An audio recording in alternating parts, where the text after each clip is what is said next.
Yeah, I don't think anything really changed for me. Our job's to play football. Everyone has a job and the ability to do. So I'm just focused on, my job and coming out here and competing and being as prepared as I can be, for these guys out here. I think the longer you play in the NFL, you just take everything in stride, man. Like I said, I have a job to do. I think everyone's focused on doing their job. So it's been, going really well I so think far. you always have a little bit of reaction, going back to being honest. Yeah, I mean, my wife was like, oh, they just drafted another guy. My wife is on top of it, So there you go. The moment Shedeur Sanders stepped into that Cleveland Browns facility, everyone knew something was different. This wasn't just another rookie. This was Coach Prime's son, carrying the weight of a legendary name and the swagger to match. While Kenny Pickett was getting all the first-team reps and Joe Flacco was playing the veteran card, Sanders was quietly dominating scout team drills, throwing absolute rockets, and proving he belonged. Then came Saturday's practice, and everything changed. Pickett goes down with a hamstring injury, and suddenly the door that Sanders had been pounding on was wide open. The question isn't if Shedeur will get his shot, it's whether Cleveland is ready for what happens when he takes it. Let me think of what was happening in Berea before everything got turned upside down. You had this carefully orchestrated quarterback rotation that Kevin Stefanski and his staff had mapped out for the first week of training camp. Joe Flacco, the 39-year-old veteran who somehow still has that cannon for an arm, was getting the lion's share of first-team reps. Makes sense, right? The guy's been around the block, knows how to read defenses, and let's be honest, he's probably the safest bet to start Week 1 against Cincinnati. But here's where it gets interesting. Kenny Pickett, the former Steelers quarterback who was supposed to bring that AFC North familiarity to Cleveland, was splitting those first-team reps with Flacco. The coaching staff was giving him every opportunity to prove he could be the future. Quarterbacks coach Bill Musgrave was raving about Pickett's stellar start to camp. Everything seemed to be falling into place for the former Pittsburgh guy. Then you had Dillon Gabriel getting sprinkled in with some first-team looks. Gabriel, the former Oregon quarterback who lit up college football, was showing flashes of that explosive arm talent that made him such a coveted prospect. But even with those flashes, he was still the third man in a three-man race. And Shedeur Sanders? The name that had college football buzzing for years. He hadn't gotten a single snap with the first team. Not one. Think about that for a second. Here's a quarterback who threw for over 3,200 yards and 27 touchdowns in his final college season. And he's stuck running plays with the scout team while everyone else gets their shot. But if you were watching those practices closely, if you were really paying attention to what was happening when the cameras weren't rolling, you'd notice something. Sanders wasn't just going through the motions on that scout team. He was making throws that had coaches doing double takes. He was showing the kind of pocket presence and field vision that you can't teach. Most importantly, he was carrying himself like he knew his time was coming. To here's what Musgrave said about the rookie quarterbacks, and pay attention to how he talks about Sanders specifically. Both rookies, Shedeur especially, both rookies have really progressed. There's a lot of newness for all rookies at all positions jumping from college to the NFL game, and both these guys have progressed each and every day.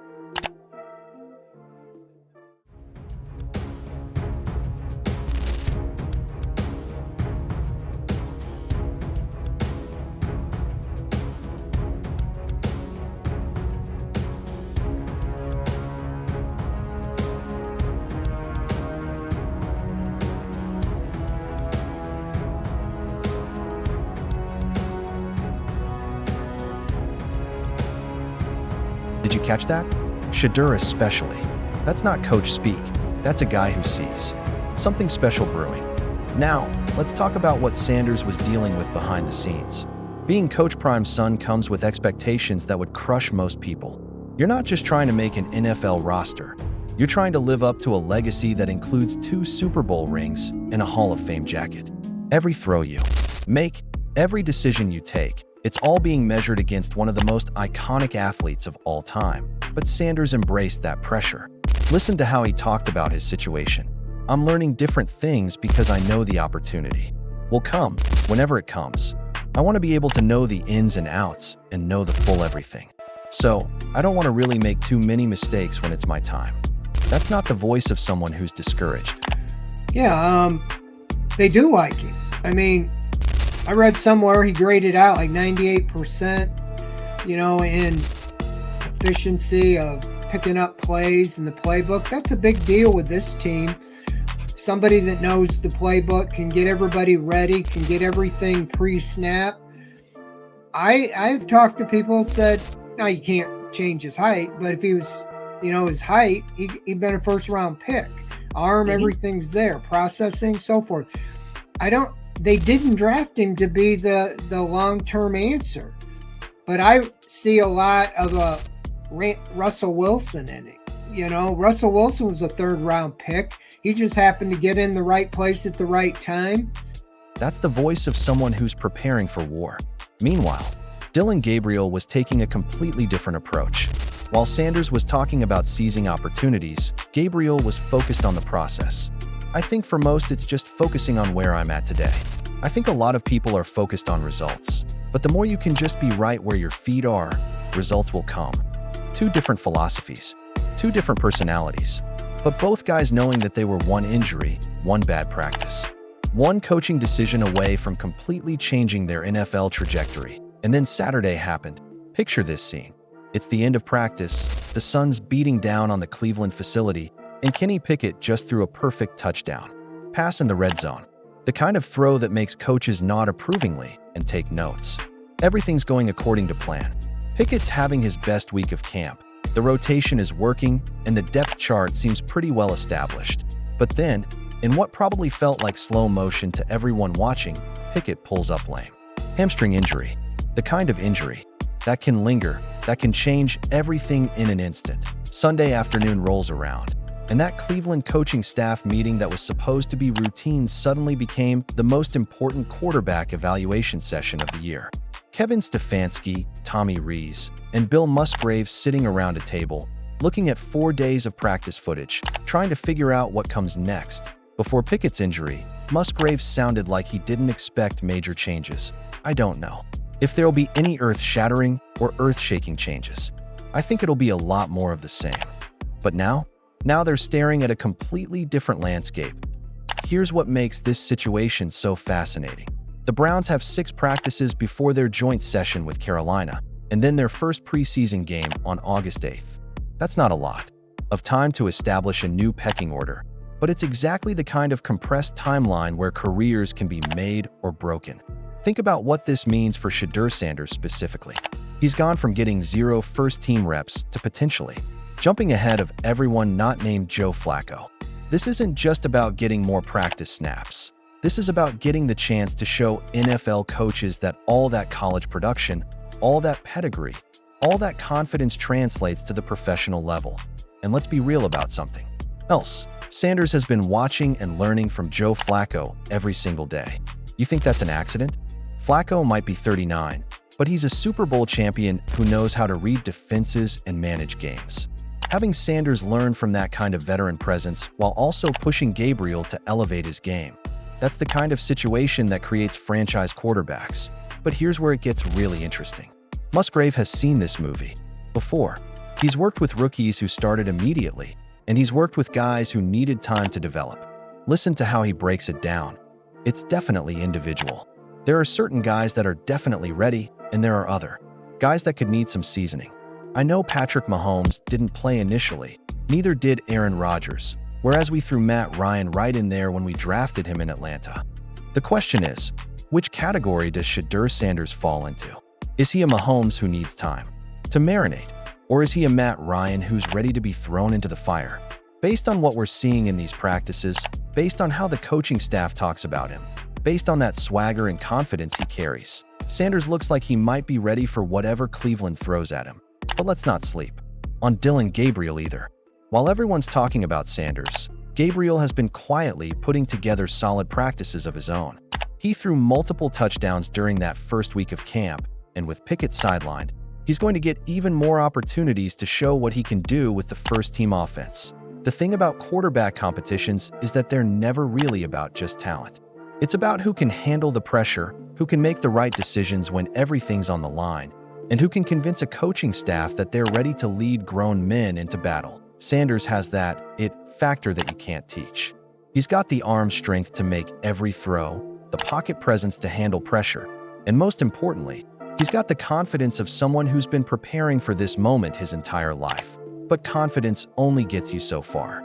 Now he has to prove it on the field, with NFL-caliber defenders trying to take his head off, with coaches scrutinizing every decision, with the weight of Cleveland's playoff hopes potentially on his shoulders. Here's what makes this story so compelling. We're not just talking about a quarterback competition anymore. We're talking about the potential emergence of a star. Sanders isn't just trying to make the roster. He's positioning himself to be the franchise quarterback that Cleveland has been searching for since the return of the Browns. Think about the narrative possibilities here. If Sanders grabs this opportunity and runs with it, if he uses Pickett's injury as the launching pad for his NFL career, we could be witnessing the beginning of something special. A quarterback with Hall of Fame bloodlines taking over one of the NFL's most passionate fan bases in a city that's been waiting decades for sustained success. But here's the flip side. What if he's not ready? What if the pressure gets to him? What if all that confidence turns into cocky mistakes that cost the team games? The NFL is littered with quarterbacks who had all the talent in the world but couldn't put it together when it mattered most. That's what makes Monday's practice so crucial.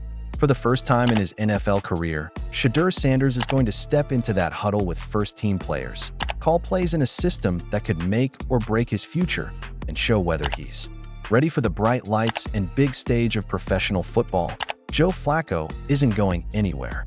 The veteran still has the inside track to be the Week 1 starter, and honestly, that's probably the smart play for Cleveland. But Sanders getting meaningful reps with the first team, getting the chance to build chemistry with the starting receivers, getting the opportunity to show coaches what he can do in real game situations, that changes everything. And let's talk about what this means for Kenny Pickett. 1 minute you're having the best week of your camp, looking like you might have found a new home after that messy Pittsburgh situation, and the next minute you're watching from the sidelines while two rookies potentially leapfrog you on the depth chart. That's the brutal reality of the NFL. Careers can change in an instant. But here's the thing about opportunities in professional sports. They don't wait for anyone. While Pickett is nursing that hamstring, while he's working his way back to full health, Sanders and Gabriel are going to be taking the reps that could define their careers. This isn't just about one injury or one training camp. This is about the future of the Cleveland Browns at the most important position in sports. And right now, that future might be wearing number 2 and carrying the last name that's synonymous with winning at the highest level. So here's what I want you to think about. Is Shedeur Sanders ready to seize this moment? Can he handle the pressure of being Coach Prime's son while also trying to establish his own identity in the NFL? And most importantly, is Cleveland about to witness the emergence of their franchise quarterback? Because if Sanders takes advantage of this opportunity, if he shows that he can command a huddle and lead drives with first-team talent around him, then Kenny Pickett's injury might go down as the moment that changed the trajectory of the Cleveland Browns forever. What do you think? Is this Sanders' time to shine, or is he being thrown into the fire too soon? Let me know in the comments below, and make sure you subscribe for more breaking coverage of the NFL's most intriguing storylines. This quarterback battle in Cleveland is just getting started, and trust me, you don't want to miss what happens next.